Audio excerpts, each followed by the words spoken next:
Sex, a glossary. Infatuation. The name an observer gives to the condition of a man intensely attracted to a woman, or vice versa, when, according to the observer, the only thing the couple have in common is their sexual difference. Masturbation. 1. Taking matters into one's own hands, which is why authorities either prohibit or prescribe it in an effort to maintain control over the individual.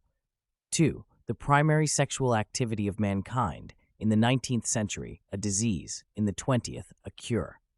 Perversion, sexual practice disapproved of by the speaker. Sex therapist, pimp and procurer with clinical credentials.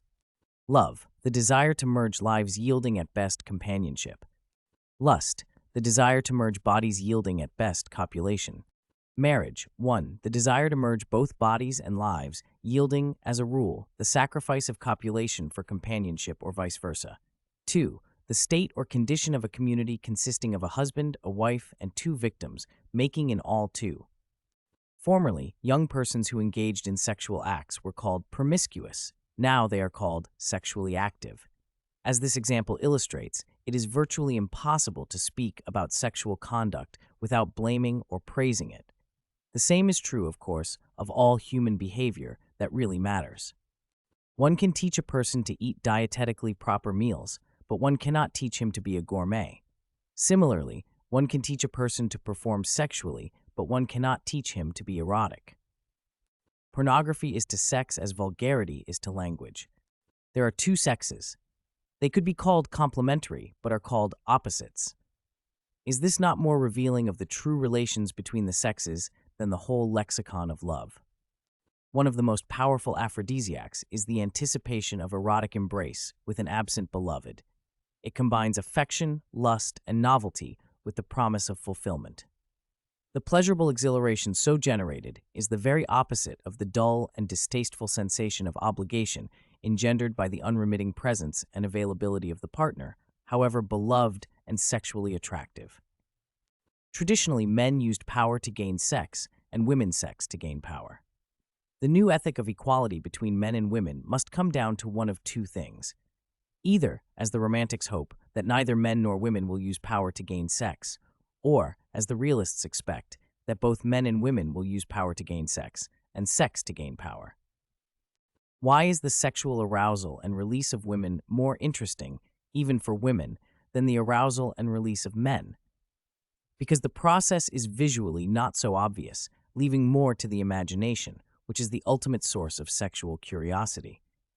This should tell people something about the connection between sex and secrecy, but they do not want to hear what it is. One cannot be an individual, a person separate from others, family, society, and so forth, without having secrets. It is because secrets separate people that individualists treasure them and collectivists condemn them. As keeping secrets separates people, so sharing them brings them together. Gossip, confessional, psychoanalysis, each involves communicating secrets and thus establishing human relationships. Traditionally, sex has been a very private, secretive activity. Herein perhaps lies its power for uniting people in a strong bond. As we make sex less secretive, we may rob it of its power to hold men and women together. Orgasm is the quintessential paradox, and perhaps because of it, the quintessential pleasure in the entire range of human experience. This is because orgasm is the controlled experience of loss of control. If the loss of control over sexual arousal and response is over-controlled, or if the control under which the loss is experienced is inadequate, the orgasmic experience is impaired or absent. Conversely, the more unrestrained is the loss of control, and the more secure the control under which it is lost, the greater is the intensity of the orgasmic experience. In short, the pleasure of genital orgasm is the consequence of a well-articulated experience of controlled loss of control. This is why, in human societies, sex is both a brutalizing and a civilizing force. Sexual desire may be a powerful impetus for bonding in animals, but is an enormous barrier to comfortable relations among human beings. The reason is that sexual desire is rarely exactly reciprocal between 2 persons. As a rule, either the man lusts more passionately after the woman than she does for him, or vice versa. But in the end, no one wants to lust after an unwilling or even less willing partner, nor does anyone want to be lusted after and be the sex object of a more lusting partner. This may be the main reason why sexual attraction and desire cannot serve as the foundation for marriage or lasting friendship.